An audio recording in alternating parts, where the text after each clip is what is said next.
Emotional abuse can be incredibly damaging, increasing a person's chances of developing depression and anxiety, sometimes for decades after the fact. Broadly speaking, emotional abuse involves one person controlling another by undermining their sense of self-worth and personal agency. But emotionally abusive behaviours can be subtle and difficult to spot, both from within and outside the abusive relationship. That's partly because emotional abuse often exploits or creates power imbalances between individuals, especially in relationships where safety, care, and trust are supposed to be guaranteed. Like the relationship between a caregiver and a child, healthcare provider and patient, teacher and student, or intimate partners. It's especially insidious because it often makes people doubt their perceptions of their own mistreatment. So let's walk through some of the most common signs of emotional abuse to make these behaviours and patterns easier to spot in real life. First, the content of someone's words. Criticism that's out of proportion to a situation, excessively harsh or personal, or makes sweeping generalizations or baseless negative predictions for the future is a warning sign of emotional abuse. Statements like, "You always make such stupid decisions," "You never do anything right," and "Nobody else will ever love you," aren't constructive, they're never warranted, and someone's use of them is a red flag. Second, tone and non-verbal cues. Yelling, ignoring, and showing contempt through body language are all ways to degrade someone. Dismissive behaviours like eye-rolling, glaring, or refusal to make eye contact, along with refusing to speak to someone or acknowledge their presence, sometimes called the silent treatment, can all feature in patterns of emotional abuse. These behaviours can painfully transform the meaning of spoken statements that might otherwise seem benign. Third, how someone reacts to being told they've said or done something hurtful can give important insight. Do they apologise sincerely and act differently in the future? Or do they dismiss and minimise the pain they've caused? It's common for abusers to try to undermine their target's perceptions of events. This is sometimes referred to as gaslighting, following up demeaning, humiliating, or threatening remarks with comments that dismiss the impact of those remarks, like, "I'm just trying to help you improve yourself. You should be grateful." Or, "It's really you that's selfish and manipulative. You're hurting me," are examples of this behaviour. Lastly, when someone directs any of these behaviours at you, take note of whether this is part of a pattern of behaviour from them. A one-time incident of name-calling or a demeaning insult might not be emotional abuse, while repetition over time can have a much more serious impact. Both frequency, how often these behaviours occur in a given period of time, and duration, how long they last, whether days or years, can contribute to the severity of the abuse. It's also important to remember that abusers rarely engage in abusive behaviours 100% of the time. Moments of kindness or calm don't invalidate moments of abuse, but are actually part of the cycle of emotional manipulation. So what can you do if you think you or someone you care about is experiencing emotional abuse? Maintaining interpersonal ties with people other than the abuser is crucial, as abusers often try to isolate their targets from others close to them. If you think you might be experiencing emotional abuse, consider sharing your experiences with a trusted friend or relative to get outside support. Or you can seek local or national confidential advocacy centres that can provide helpful resources. And if you think someone you know is being emotionally abused, check in with them. Let them know you're thinking of them and that you're ready to listen whenever they'd like to share. While emotional abusers may convince people that they deserve to be mistreated, nobody does. Everyone deserves kindness and respect.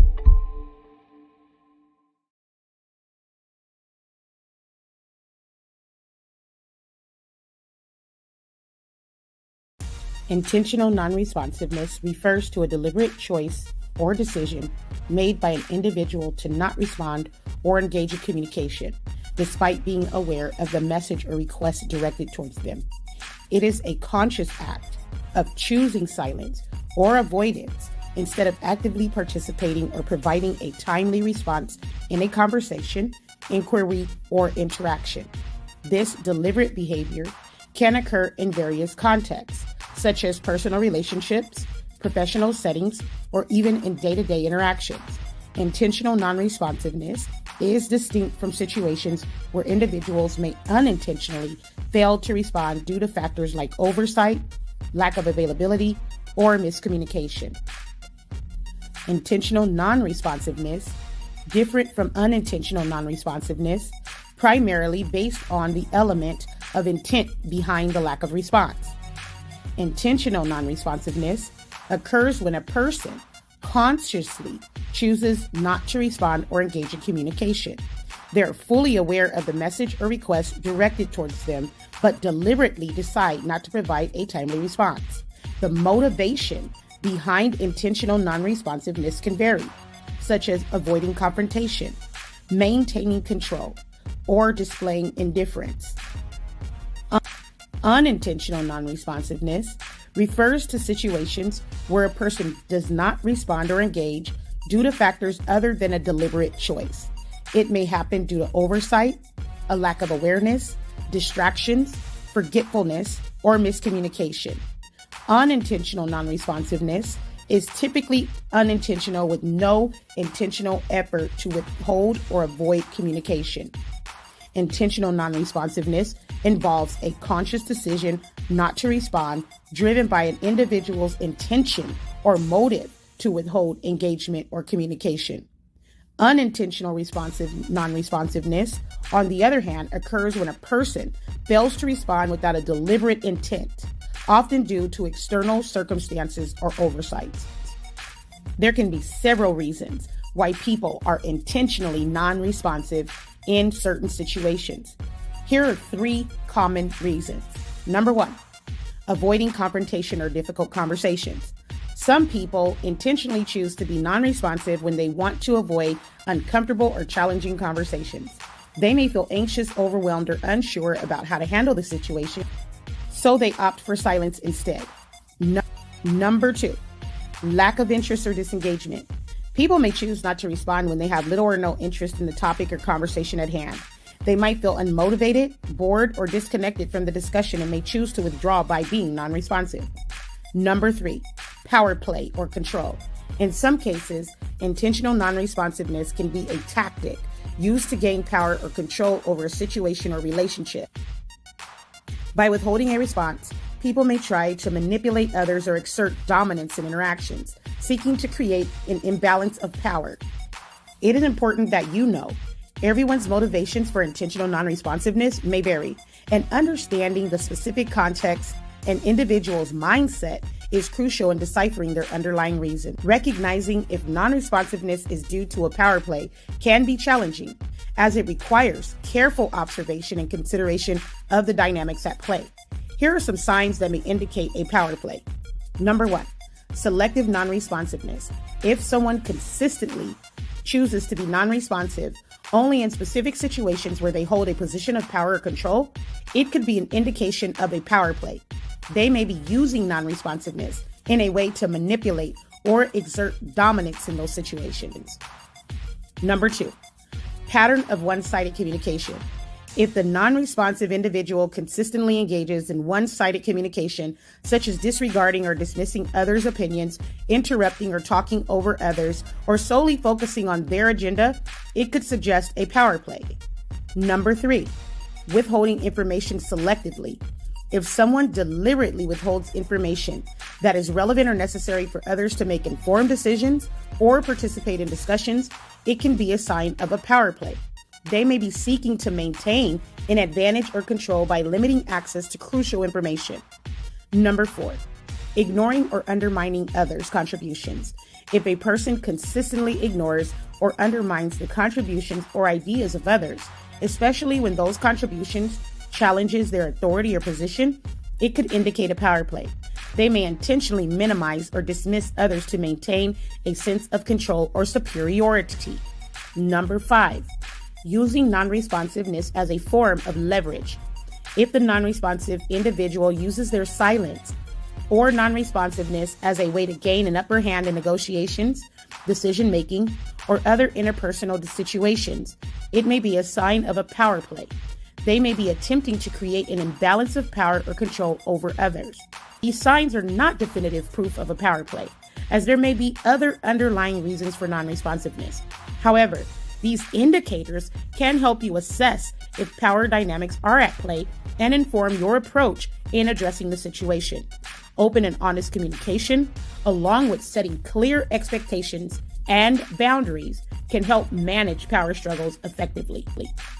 Overcoming the challenge of intentional non-responsiveness driven by a desire to avoid confrontation or difficult conversations can be a challenging thing.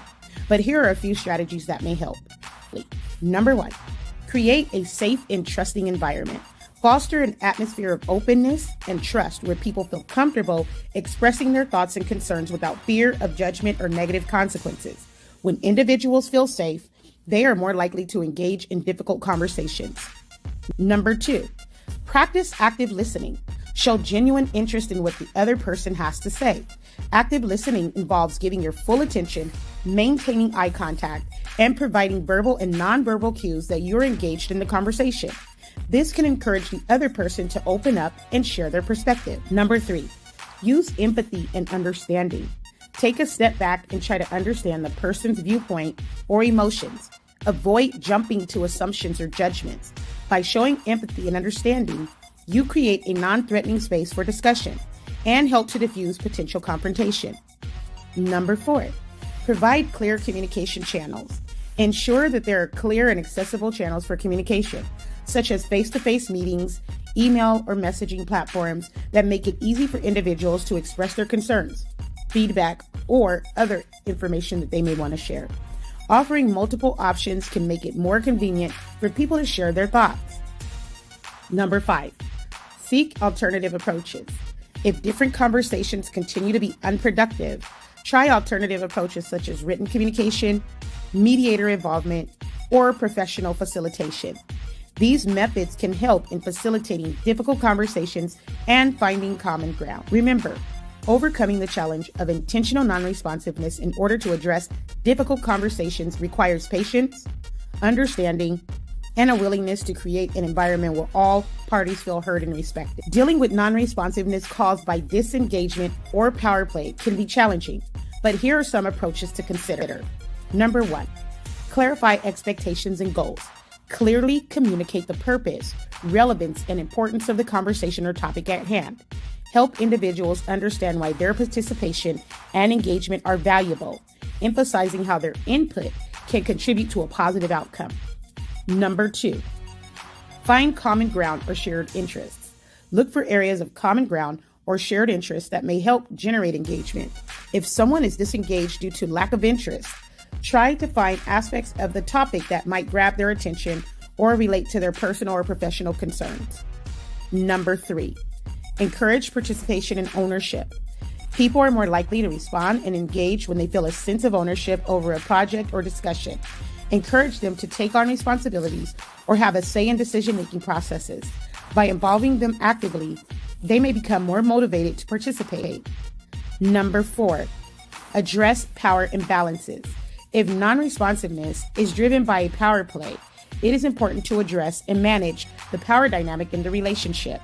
Consider engaging a neutral third party, such as a mediator or supervisor who can help facilitate communication and power balance dynamics. Number 5, provide feedback and consequences. Make it known that non-responsiveness or disengagement is not acceptable behavior, particularly in professional settings. Provide feedback to individuals about the impact of their non-responsiveness and highlight the benefits of active participation. In some cases, there may be consequences for continued non-responsiveness, such as reevaluating roles, assignments, or performance reviews. It is important to remember that not everyone will respond to these approaches in the same way. Understanding individual motivations and adapting your approach accordingly can help you effectively address non-responsiveness in each specific situation. Protecting yourself from power play manipulation involves setting boundaries and taking proactive steps to maintain your autonomy and well-being. Here are some strategies you can consider. Number 1, educate yourself on power dynamics. Understanding different power dynamics and manipulation tactics can help you recognize when they are being used against you.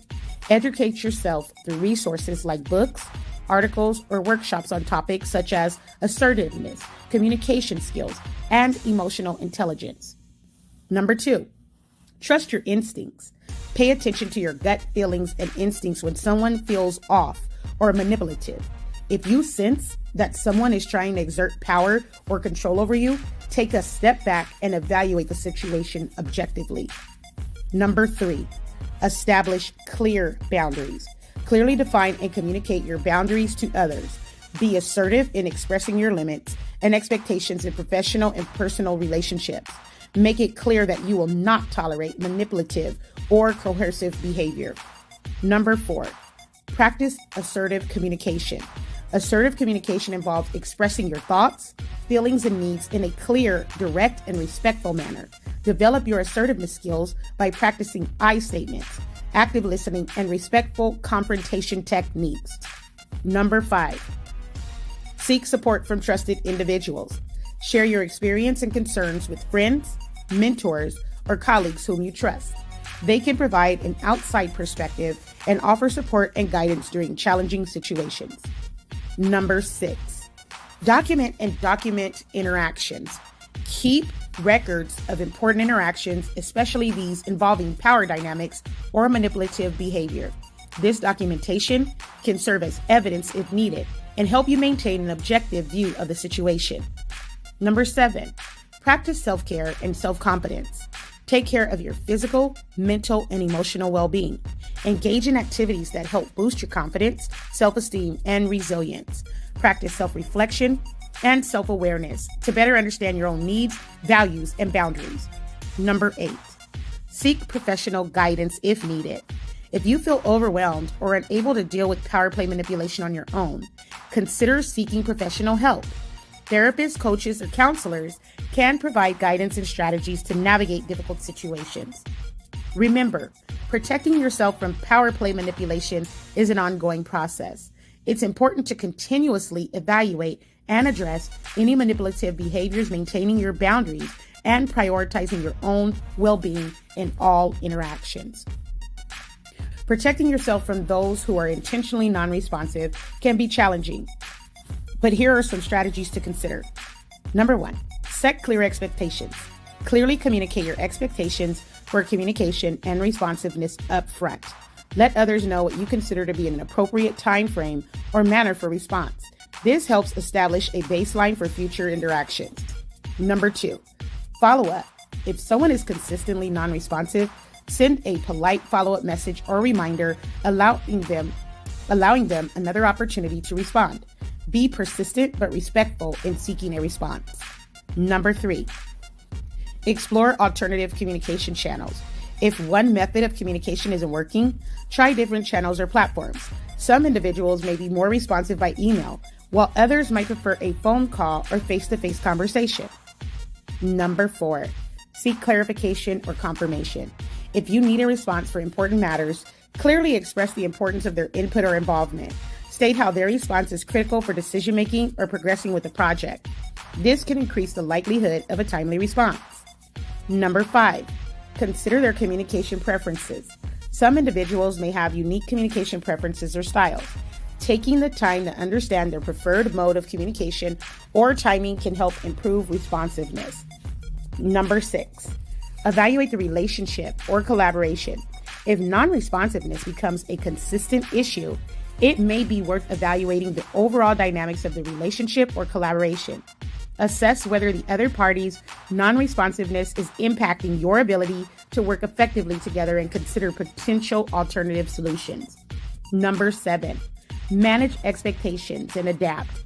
Adjust your own expectations regarding responsive times, especially when dealing with individuals who consistently demonstrate non-responsiveness. While it is important to seek timely and effective communication, recognizing and adapting to their communication patterns can help mitigate frustration. Number 8, seek support or mediation. If non-responsiveness hinders your progress or causes significant challenges, consider seeking support from superiors, colleagues, or mentors. They may be able to provide advice or help mediate the communication issues. Remember, while it is crucial to advocate for clear and effective communication, It is also important to approach situations with empathy and flexibility, understanding that different individuals have varying communication styles or preferences can help navigate non-responsiveness more effectively.